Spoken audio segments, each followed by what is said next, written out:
사랑하는 여러분, 오늘은 말씀 속 생명 에너지라는 제목으로 말씀 전하겠습니다. 말씀의 은혜 은총이 넘치기를 축복합니다. 요즘 덥죠? 긴급 재난 문자 오늘도 왔습니다. 그런데 엄청 더워요. 그래서 우리 키우는 토끼들 이름 아시죠? 토끼들 이름이 금도끼, 은도끼예요. 어제부터 제가 물을 얼려서 큰 물통들을 집어넣는데 그거 받을 때 무지 행복해 녀석들이. 조금 이따 점심 먹고도 또 줄 생각입니다. 여러분들도 일하시다 보면 막 시원한 에너지 음료 생각나죠? 뭐가 생각납니까? 그게 없으면 여러분 삶이 불안합니까? 왜 그런 거 마십니까? 삶의 에너지를 공급해 주기 때문이라고 여러분 믿죠? 그런데 정말 우리 삶에 놀라운 에너지를 공급하는 것이 있습니다. 그건 살아있는 생명을 줍니다. 하나님의 말씀입니다. 하나님의 말씀이 온 천하 만방에 대한민국 곳곳에 다시 십자가의 보혈과 함께 뿌려지고 우리 속에 렘화되기를 소망합니다. 여러분, 요즘 이슬람 사람들이 한국에 많이 들어오고 있어요. 한류를 타고 많이 들어오고 있는데 이런 사람들에게는 어떻게 복음을 전할 수 있을까요? 전도하는 교회, 전도하는 나라는 책자가 있습니다. 여러분들도 한번 사보시기를 바랍니다. 거기에 보니까 마크 가브리엘이라는 이집트인 얘기가 있어요. 현재 이집트의 사도 바울입니다. 이 사람은 전직이 대단합니다. 세계에서 가장 유명하고 권위 있는 이슬람 신학교를 알고 있어요. 그 학교가 어디에 있습니까? 그 학교가 이집트에 있어요. 사우디아라비아나 이란에 있는 것이 아니라 이집트에 있는데 알 아즈하르입니다. 그런데 이 마크가 어릴 때부터 대단한 천재였어요.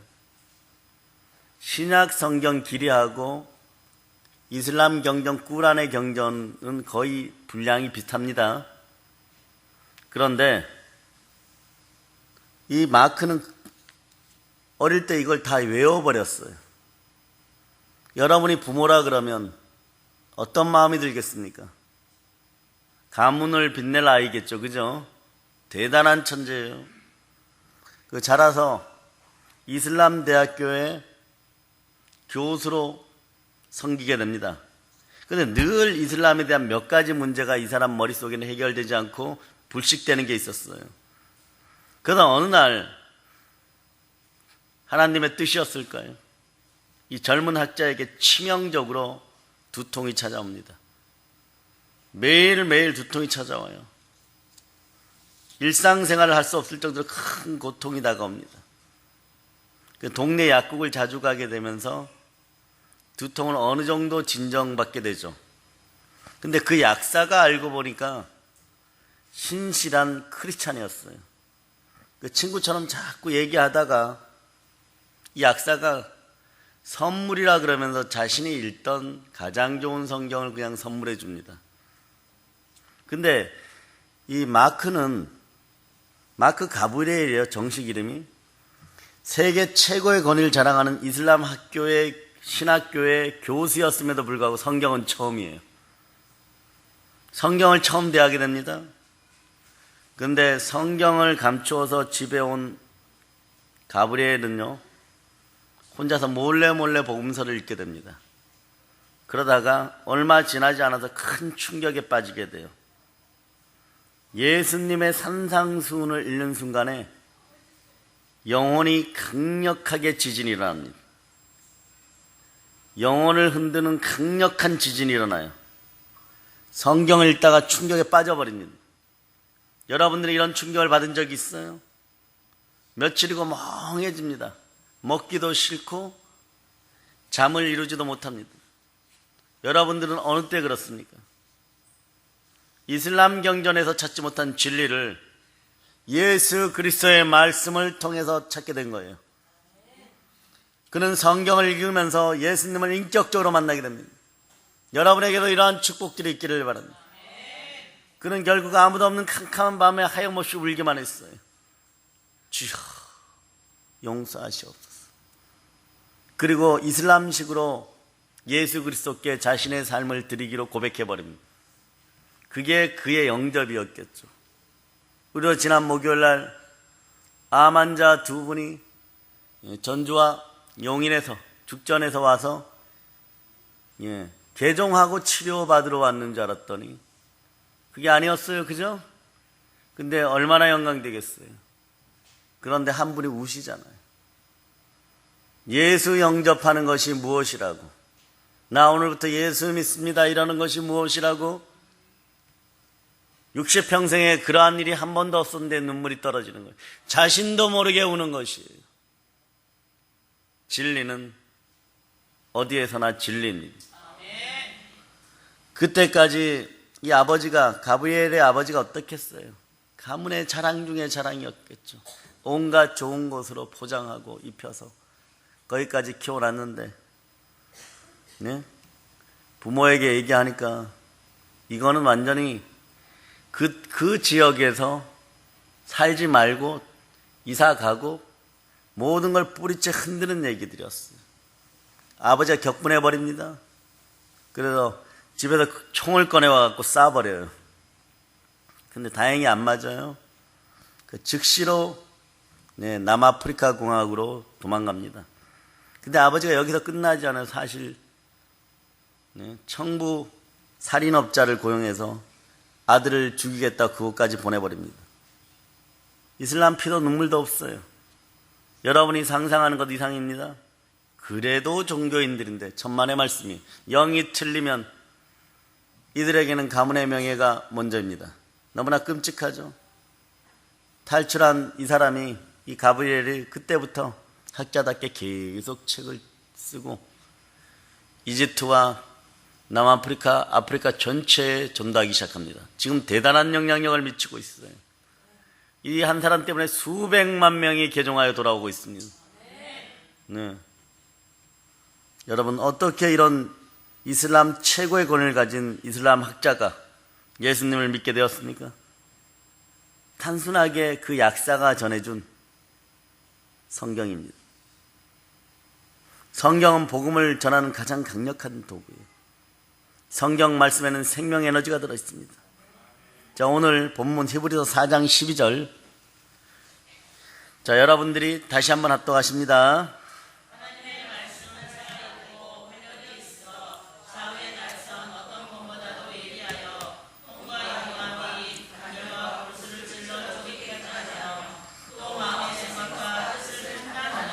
아멘, 할렐루야. 하나님의 섭리에 의하여 지금 우리나라에 수많은 무슬림들이 들어오고 있고 창원 이 일대는 아주 많습니다. 근데 어떻게 하면 복음을 전할 수 있을까요? 어떻게 하면 훗날에 부활 영생하는 천국 복음을 전할 수 있을까요? 그들의 손에 그들의 언어로 된 성경을 지어주면 좋겠습니다. 그들이 성령님의 역사로 말미암아 그들의 언어로 성경을 읽기만 한다면 반드시 큰 역사가 일어날 것입니다. 왜냐하면 성경 말씀은 삶을 변화시키는 에너지가 있기 때문에 그렇습니다. 말씀에는 생명 에너지가 있습니다. 자, 다시 한번 본문을 합독하십니다. 하나님의 말씀은 살아있고 권력이 있어 자의 날카로운 어떤 것보다도 예리하여 몸과 영과 및 관절과 골수를 찔러 쪼개기까지 하며 또 마음의 생각과 뜻을 판단하나니. 오늘 이 본문 말씀을 요약하면 두 가지 특징이 있습니다. 하나님의 말씀에는 두 가지 특징이 있다고 합니다. 그 중에 하나가 뭐예요? 하나는 살아있다고 말씀하고 또 다른 하나는 힘이 있다는 것이. 특별히 이 말씀 가운데 힘이 있어 이렇게 표현하죠. 요거는 원어로 보면 에네르게스예요. 이제 감이 좀 오시죠, 여러분? 요게 현대 영어로 에너지예요. 활동, 힘, 이런 뜻입니다. 말씀에는 힘이 있습니다. 능력이 있습니다. 그러므로 말씀은 에너지를 가지고 있다는 것이에요. 뿐만 아니라 그 에너지를 가지고 계속적으로 활동합니다. 그렇습니다. 말씀은 보이지 않는 가운데 살아있는 힘이 있고 계속해서 활동합니다. 마치 지구가 도는 것처럼 말입니다. 엄청난 에너지로 지구가 돌고 있습니다. 그렇죠? 그것도 매일매일 하루에 한 바퀴씩 서에서 동으로 돌아가면서 운동하고 1년에 한 번씩 태양 주위를 서에서 동으로 돌아가면서 운동하고 있고, 말씀의 능력도 보이지 않지만 계속해서 여러분 속에서 역사하고 있습니다. 무한한 생명의 에너지를 지니고 있어요. 무한한 생명의 에너지가 여러분과 함께합니다. 이 무더운 여름날 여러분들이 전도하러 나가니까 전혀 모르는 아저씨한테서 부대찌개도 받아먹고 있어요. 그래서 그것을 SNS에 제가 잠깐 올렸더니 그걸 또 뭐 그렇게 부럽다고, 부대찌개가 부러운 것인지 아니면 본인들도 열심히 수십 년 전도했는데 부대찌개는커녕 물바가지만 맞았는지 하여튼 무지 부럽다고 목사님이 이렇게 쓰신 분도 있어요. 전도하는 모든 인생들을 축복합니다. 예. 그러면 말씀에는 어떤 생명의 에너지가 있을까요? 여기서 다시 한번 본문을 읽어봅니다. 하나님의 말씀은 살아있고 활력이 있어 자의 날선 어떤 검보다도 예리하여 홍과 영과 및 관절과 골수를 찔러 죽이기까지 하며 또 마음의 생각과 뜻을 판단하나니. 여기에서 보면 좌우의 날선 어떤 검보다도 이렇게 얘기하죠. 여기서 요 어떤 검을 분석을 해보면 양날의 칼이란 뜻이에요. 요 칼 이름은 마카이라인데, 마카이라는 두 종류가 있어요. 하나는 그리스 기병들이 말 타고 가면서 말 위에서 달려오는 적군의 목을 한 방에 쳐버리는 그런 칼이 하나 있고, 약간 휘어졌습니다. 그리고 두 번째는 제사장들이 양을 제물로 잡을 때 쓰는 작은 칼이에요. 근데 아주 날카롭습니다. 제사장의 칼은 살아있는 짐승을 제물로 만들기 위해서 배를 가르는 칼입니다. 제사장의 칼은 짐승을 하나님의 거룩한 성물로 바꾸는 도구예요. 말씀이 그 역할을 한다는 것이에요. 하나님의 말씀은 우리의 인생을 변화시킵니다. 어둠에서 빛 가운데로 나오게 합니다. 이 말씀은 제사장들이 사용하는 칼보다 예리합니다. 홍과 영을 갈라놓고 꿰뚫기 때문에 그렇습니다. 이처럼 말씀은 홍과 영을 다루는 효과적인 도구예요. 사람을 변화시키는 데 필요한 도구입니다. 사람이 변화되는 데는 보혈 아래서 회개해야 돼. 그리고 행위의 삶이 변화되기 위해서는 말씀이 여러분 가운데 가득 들어가야 됩니다. 병원에서도 수술할 때 보세요. 외과 의사가 환자를 집도할 때 어떻게 합니까? 수술칼을 가지고 사정없이 정확하게 환부를 찌르고 몸에 해로운 것을 끄집어냅니다. 중병에서 고통받으며 앓던 환자들이 회생됩니다. 죽음의 문턱에 이른 사람들도 건강을 되찾죠. 그 의사가 사용하는 것은 작은 칼 하나예요. 의사가 사용하기에 이 작은 칼에는 사람을 살리는 힘이 실어 있는 것입니다. 말씀도 마찬가지예요. 말씀이 사람의 혼과 영을 치료하는 것입니다. 우리의 영혼과 혼을 회복시키고 여러분의 자녀들의 영을 회복시키는 것은 오직 말씀입니다. 이 순간에 회복된 에너지가 들어감을 선포합니다. 에스겔 37장에 보면 하나님이 에스겔 선지자에게 환상을 보여줍니다. 어느 날 하나님의 신이 강림합니다. 즉 성령님께서 에스겔에게 임합니다. 그리고 그를 데리고 어느 골짜기로 가죠. 그래 우리는 그것을 그냥 잘 모르니까 에스겔의 골짜기라고 하는 거예요. 근데 그곳에 가니까 죽은 마른 뼈들이 쫙 깔려 있는 거예요. 하나님께서는 에스겔에게 다른 것을 명령하는 것이 아니라 거기에다가 갖다가 기름을 부어라. 거기에 갖다가 뼈를 닦아서 좋은 곳에다 가서 다시 보관하고 거기에 물을 갖다 부어라. 뭐 이런 것이 아니라 그 마른 뼈들을 향해서 하나님의 말씀을 대언하게 해주십니다. 그래서 에스겔 37장 5절에 보면 주 여호와께서 이 뼈들에게 이같이 말씀하기를 내가 생기를 너희에게 들어가게 하니 너희가 살아나리라. 너희가 살아나리라. 그러자 뼈와 뼈의 반응이 일어나고 생기가 마른 뼈들에게 들어갑니다. 마른 뼈가 일어서는데 지극히 큰 군대가 납니다. 하나님의 군대 마하나임이에요. 대한민국의 하나님의 군대들이 계속해서 크게 일어나기를 선포합니다. 주여 대한민국을 버리지 말아주시고 성령님 이 나라를 떠나지 말아주시고 주의 군사들이 양육되어 세계 열방을 점령하는 동방의 이스라엘 우리나라 대한민국이 될 수 있도록 기도하는 여러분 되시기를 바랍니다. 사랑하는 여러분, 생기가 들어가면 어떻게 됩니까? 죽은 자가 살아나는 거예요. 약한 자가 강해지는 거예요. 연약하지만 믿음으로 신실한 여러분들이 피곤치 않게 되는 것이에요. 이것이 말씀의 에너지입니다. 말씀은 살아있고 힘이 있어요. 말씀에는 놀라운 생명 에너지가 작동합니다. 그래서 말씀이 우리를 살리고 우리의 영과 혼에서 놀라운 변화를 일으키는 거예요. 그러면 말씀이 사람들을 어떻게 변화시킬까요? 디모데후서 3장 17절을 찾아보세요. 디모데후서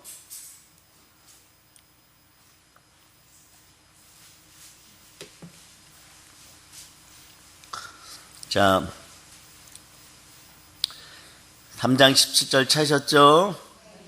자, 여러분들이 합독합니다. 이는 하나님의 사랑으로 온전하게 하며 모든 선한 일을 행할 능력을 갖추게 하려 함이라. 네.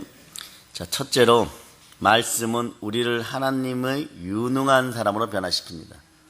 그 성경을 영어로 좀 보면요. 성경은 하나님의 사람을 유능하게 하고 그에게 온갖 선한 일을 할 수 있게 하는 것이라고 이렇게 쓰여 있습니다. 말씀은 여러분들을 유능하게 만듭니다. 온전하게 만듭니다. 유능하게 하다는 말의 뜻은요, 온전함이에요. 온전함에서부터 시작하여서 비로소 능력을 갖추다가 유능이에요. 여러분들은 먼저 온전해지고 그리고 능력을 갖추어서 하나님이 쓰시기에 유능한 인생들이 되기를 바랍니다. 무엇을 통하여서요? 말씀을 통하여서 그렇습니다. 그러므로 말씀은 우리를 하나님의 사람으로 온전하게 합니다. 그뿐만이 아니라 하나님의 자녀로서 유능하게 일할 수 있도록 능력을 어느 순간에 구비시켜 줍니다. 그러니 초대교회에 고아와 가부들이 들어와서 인류 역사를 바꿔버립니다. 황제가 고아와 가부들을 변화시킨 게 아니에요. 귀족이 고아와 가부들을 변화시킨 것이 아니에요. 뛰어났던 바리새인들이 고아와 가부들을 변화시킨 것이 아니에요. 연약하고 나약한 고아와 가부들이 하나님의 말씀이 함께하니까 그들이 세상을 변화시키고 황제마저도 변화시키고 로마 제국을 무너뜨린 것입니다. 신약 성경에서 사도 바울 다음으로 가장 많은 편지를 쓴 사람이 누굽니까? 사도 요한이죠. 요한사도. 요한사도의 별명이 뭐예요?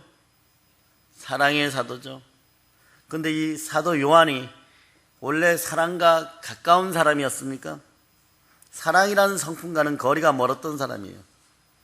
이런 요한의 성품을 잘 보여주는 사건이 있습니다. 예수님께서 전도하시면서 예루살렘을 향해 올라가시는 도중에 사마리아 사람들이 사는 곳에 들어가서 좀 쉬시려고 했어요.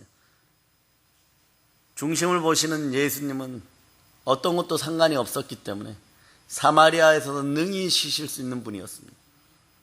여러분들은 사마리아 땅에 가서 버림받은 땅에 가서 쉼을 얻을 수 있겠습니까? 그럴 수 있는 인생이 되기를 축복합니다. 넉넉한 포용의 마음들이 있기를 축복합니다.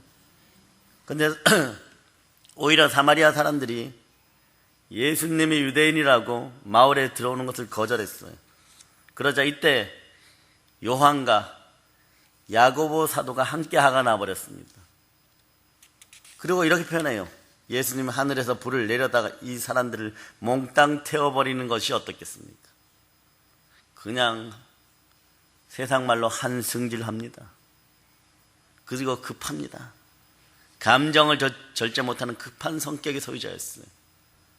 이런 요한에게 예수님께서는 우레 즉 천둥의 아들이라는 별명을 붙여주죠. 요한의 이런 불같은 성격이 때로는 공동체의 불화의 원인이 되기도 하고 다른 사람들에게 상처를 주는 일도 되었어요. 그런데 그런 요한이 조금씩 변해갑니다. 예수님께서 십자가에 달리실 때까지 끝까지 그 곁에 서서 있는 성숙한 제자가 바로 요한이었습니다.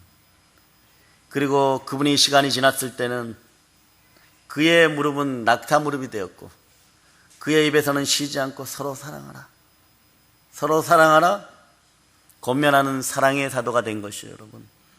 여러분 불같은 성격의 요한이 사랑의 제자로 변화된 비결이 뭡니까? 첫째는 예수님과 함께 있었다는 것이에요. 둘째는 예수님의 말씀을 들었다는 것입니다.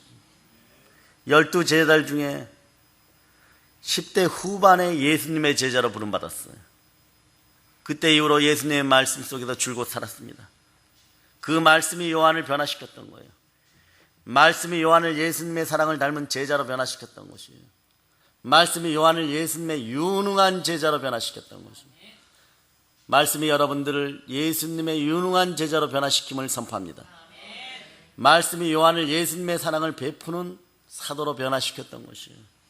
이처럼 하나님의 말씀이 온전하고 유능한 하나님의 사람으로 변화시켜서 말씀이 안에만 있는 것이 아니라 성령께서 함께하여서 수많은 요한복음과 수많은 서신서를 쓰게 된 것입니다. 대한민국 기독교 역사에서도 여러분들에게 질문하면 성경 속에 누구를 담고 싶냐 이러면 사도 요한요 이러는 사람들도 많이 있을 거예요. 그 이유가 뭡니까 이러면 사랑의 사도이잖아요. 이 시대는 사랑의 굶주려 있습니다. 여러분들 온유와 따뜻함으로 이 땅을 적시는 여러분들 되시기를 바랍니다. 그래서 말씀은 마치 돌을 쪼아서 예술 작품을 만드는 조각가와 같은 거예요. 석공이 거친 원석을 만나고 그 원석 앞에 서서 흥분을 느낀다고 해요.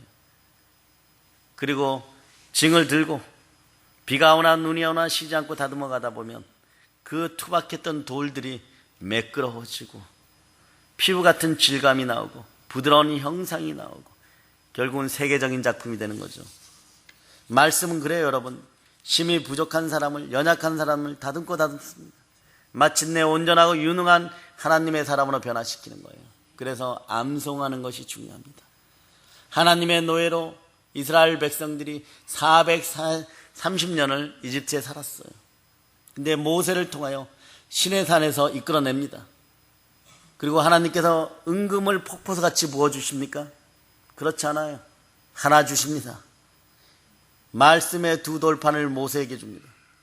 이렇게 말씀을 주신 것은요, 이제부터 저들을 하나님의 나라에 온전하고 유능한 백성으로 세우기 위해서예요. 그리고 그 말씀으로 그들을 다듬어 갑니다.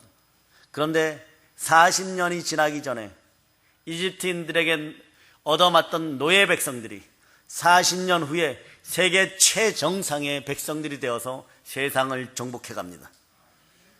이러한 하나님의 열정은 지금도 변화되지 않고 여러분 속에서 계속 역동하고 운행하고 있어요.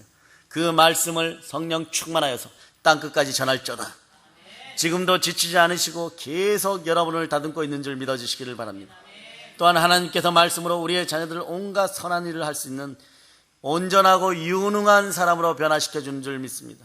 오늘 예배에 참석한 어린 자녀들을 위해 주님께서 피문 손으로 안수해서 말씀이 살아 역사하는 그런 인생들이 되기를 축복합니다. 그러면 또 말씀은 사람을 어떻게 변화시켜 나갈까요? 에베소서 한번 봅시다. 에베소서 5장 26절로부터 27절, 에베소서 5장 26절로부터 27절. 자, 에베소서 5장 26절로부터 27절 여러분들이 크게 합독하십니다.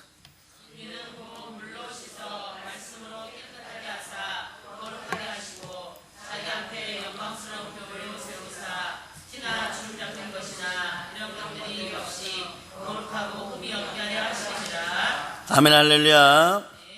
우리를 죄로부터 깨끗하게 하는 주체가 있어요. 우리를 성결하게 하는 주체가 있다고 얘기합니다. 말씀은요, 우리를 성결하게 합니다. 오늘 본문 말씀에 보면 말씀으로 깨끗하게 하시고 말씀으로 거룩하게 하시고 말씀이 우리를 깨끗하게 하고 말씀이 우리를 거룩하게 하고 말씀이 우리를 성결하게 만들어 간다는 거예요. 그만큼 우리의 의지가 약하다는 것을 말해줍니다. 여러분, 그냥 기도만 해서는 안 돼요. 여러분, 말씀이 함께 가야 됩니다. 우리가 분명히 기억해야 할 것은요, 우리를 성결하게 만들어가는 것은 다른 것이 아니라 말씀이라는 사실이에요. 그래서 요한복음 15장 3절에 보면 이렇게 얘기하죠.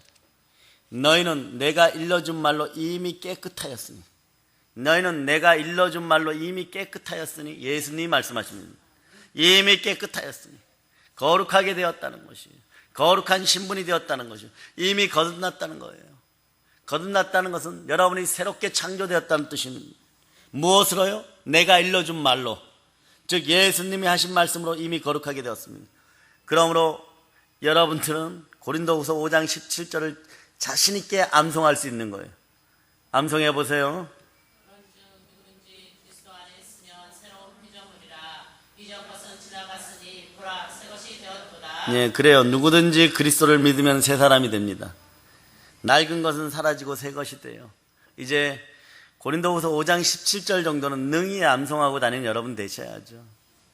네, 누구는 신약 성경과 동일한 꿀한 경전 전체를 암송하고 다녔던. 예. 그런데 삶 속에 문제가 있어요. 뭘까요? 우리의 신분은 하나님의 자녀로 바뀌었지만 행위적인 거룩함, 삶의 성결함은 여러분의 생각보다 한참 뒤에서 쫓아올 때가 많습니다. 이 행위적인 성결함은 또 무엇으로 됩니까? 이것도 말씀으로 됩니다. 요한복음 17장은 예수님이 제자들을 위해서 기도하는 기도의 장이에요. 그런데 예수님은 17절에 이렇게 기도합니다. 저희를 진리로 거룩하게 하옵소서. 아버지의 말씀은 진리니이다. 예수님께서는 진리로 제자들을 거룩하게 하옵소서 이렇게 기도해요. 진리가 하나님의 말씀이라고, 하나님의 말씀이 진리라고 그렇게 선포합니다. 다시 말하면 예수님은 말씀으로 제자들을 거룩하게 해달라고, 성결하게 해달라고 기도하고 계시는 거예요. 제자들이 거룩하게 되고 깨끗하게 되고 성결하게 돼서 필요한 것은 말씀이라고 말씀하시는 것입니다. 그 성경은 하나님의 말씀은 살았고 운동력이 있어 좌우의 날선 어떤 것보다 예리하여 홍과 영과 및 간절과 골수를 찔러 쪼개기까지 하며 이렇게 표현하는 거예요. 사랑하는 여러분, 말씀만이 우리의 죄악을 잘라냅니다. 말씀만이 거룩한 삶으로 여러분을 변화시키는 줄을 믿어주시기를 바랍니다. 그러니 성경을 홀대하지 마세요. 그냥 주일날 예배 드리고 나서 성경 가지고 집에 돌아가서 휙 던져놓고 그 다음날 주일날 그냥 툭툭 털고 나오는 그런 인생들 되지 않기를 축복합니다. 집에서 늘 가까이 하는 여러분 되시기를 소망합니다. 말씀이 우리를 성결한 삶으로 변화시키는 거예요. 성령 하나님이 함께 하시는 가운데 말씀과 친밀해지기를 축복합니다. 물론 신앙 초기부터 우리가 성결하고 거룩한 삶을 살아갈 수 있는 건 아니에요. 그러나 10년, 20년 지나면, 아니 1, 2년 지나면 성령의 불 붙듯이 전도의 현장에서 말씀으로 충만하고 성결한 가운데 하나님의 성령이 여러분과 함께하여서 놀라운 역사가 있기를 바랍니다. 왜냐하면 예수 그리스도가 부활한 모든 것에 믿을 만한 증거, 부활이 여러분과 함께하고 여러분들은 선택된 하나님의 자녀들입니다.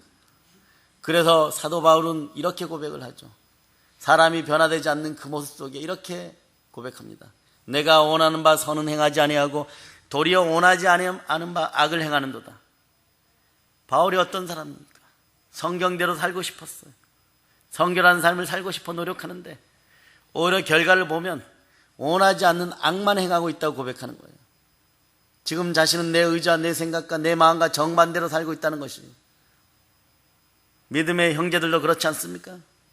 이왕에 예수 믿었으니까 폼나게 예수 믿고 사람답게 살고 싶은데, 잘 믿고 싶은데, 영혼육에 축복받고 싶은데 우리에게 그런 열망이 있습니다. 깨끗하고 성결하고 거룩하게 살고 싶은 마음이 있죠, 여러분.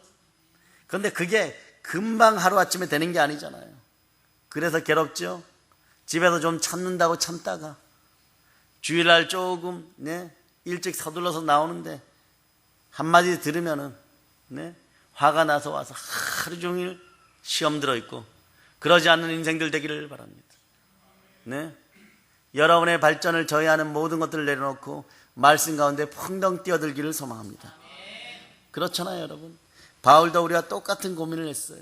그런데 이런 고민을 했던 바울이 고린도후서나 에베소서, 빌립보서, 서신서들을 쭉 보면 승리자가 됩니다. 거룩한 자가 됩니다. 성결한 자가 됩니다.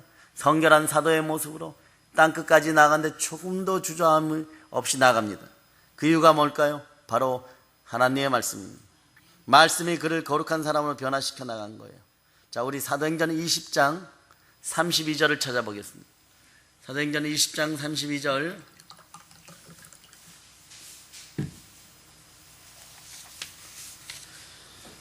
자, 20장 32절. 자, 여러분이 합독하십니다.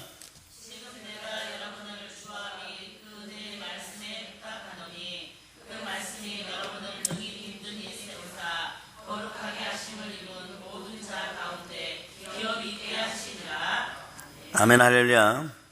이 말씀은 바울 사도가요, 죽으러 가면서 에베소 교회를 떠나면서 마지막으로 유언처럼 설교하는 장면입니다. 그런데 마지막으로 하는 말이요, 자신의 눈으로 볼 때 너무 사랑하고 여린 우리 믿음의 형제들, 교회 공동체 신앙의 형제들, 저들을 어떻게 할까 마음이 답답하고 눈물이 흐를 수 있습니다. 그런데 마지막으로 죽으러 떠나면서, 로마로 떠나면서 은혜의 말씀에다가 성도를 부탁하고 있어요. 예루살렘 갔다 로마 가면 반드시 죽게 되어 있습니다. 다시는 못 만납니다. 그런데 은혜로운 말씀에 성도들을 맡긴다고 얘기합니다. 사람에게 맡기는 것도 아니고 관리에게 맡기는 것도 아니고 그 말씀이 능히 자신과 성도들을 든든히 세워나간다는 거예요. 바울은 한 사람을 거룩한 삶으로, 성결한 삶으로 세워나가는 것은요, 다름 아닌 말씀으로만 된다는 것을 바울 본인이 먼저 경험했기 때문인 것이죠. 자신 있게 은혜로운 말씀에 성도들을 부탁하고 있는 거예요. 그렇습니다. 말씀은 우리로 거룩한 사람으로 변화시키는 힘이 있어요. 말씀에는 우리로 깨끗한 사람으로 세워나가는 힘이 있습니다. 말씀에는 파워풀한 전도자로 변화시키는 힘이 있습니다. 말씀에는 고난을 능히 이길 생명 에너지가 있습니다. 우리는 성결한 삶으로 나아갈 수 있습니다. 마음이 청결한 자는 하나님을 볼 것이요, 말씀으로 여러분들의 마음이 청결하게 되는 것입니다. 말씀이 임하면 누구든지 악한 습관과 죄들이 끊어지는 것이고, 말씀이 임하면 누구라도 상관이 없어요. 거룩한 전도자들이 되는 것입니다. 말씀이 임하면 누구든지 성결한 삶으로 나와 하나님의 쓰임받는 도구가 되는 것입니다. 그대들의 영 혼육에 성령의 기름 부음이 함께하고 영혼이 잘된 같이 범사가 잘되고 말씀으로 충만하고 성령으로 충만하기를 축복합니다. 말씀이 우리를 하나님의 사람으로 변화시키고 성령의 사람으로 변화시킨다고 지금 성경은 말씀하고 있는 것입니다.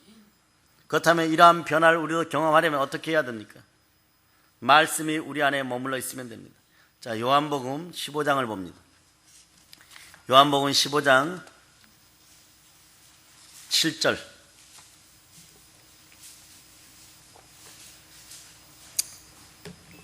자, 요한복음 7절. 자, 요한복음 15장 7절 여러분이 합독하십니다.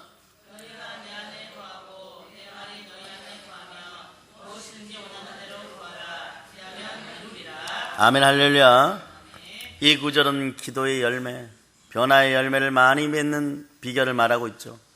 그 비결이 너무 간단합니다. 내 말이 너희 안에 거하면, 말씀이 우리 안에 거하면, 여러분 안에 거하면 된다는 거예요.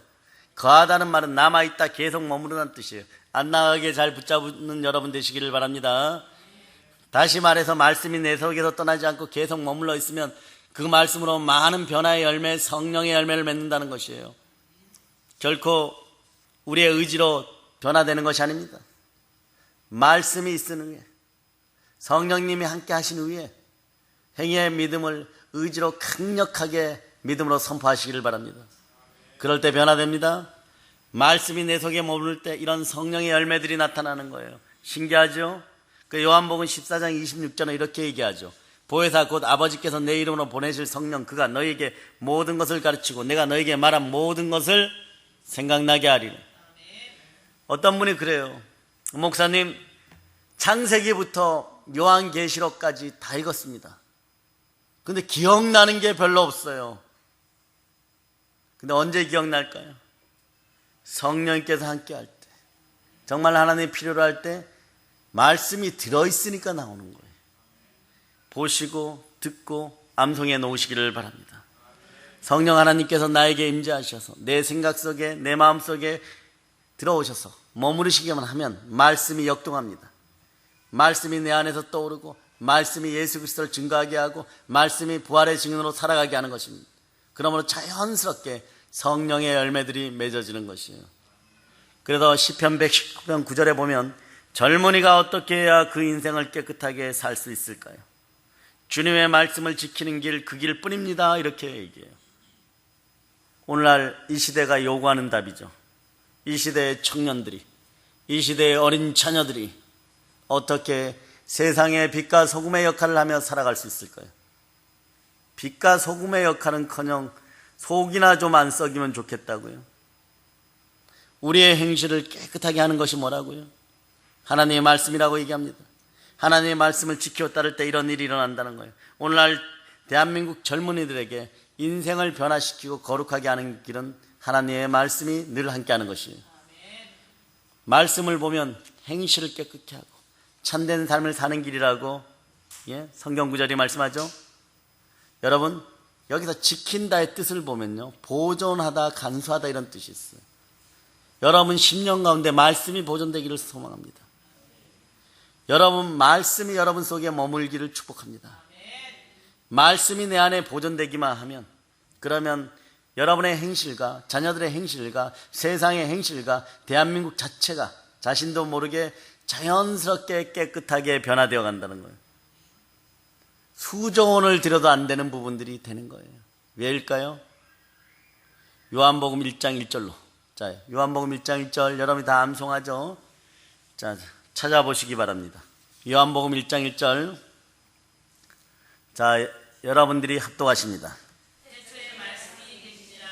이 말씀이 하나님과 함께 계셨으니 이 말씀은 곧 하나님이시니라. 천지가 창조되기 전부터 말씀이 계셨고 말씀은 하나님과 함께 계셨고 하나님과 똑같은 분이시라는 거예요. 말씀이 우리 속에 계시다는 것은 부활의 예수 그리스도가 살아계신 주님이 우리와 함께 하신다는 것입니다. 그런 말씀을 내 안에 머무르게 하고 보존하게 하려면 어떻게 해야 됩니까? 중요한 것은 묵상하는 거예요. 오직 여호와의 율법을 즐거워하여 그의 율법을 쥐하러 묵상하는도다. 시편 1편 2절에서 그렇게 말씀하죠. 묵상이 뭡니까?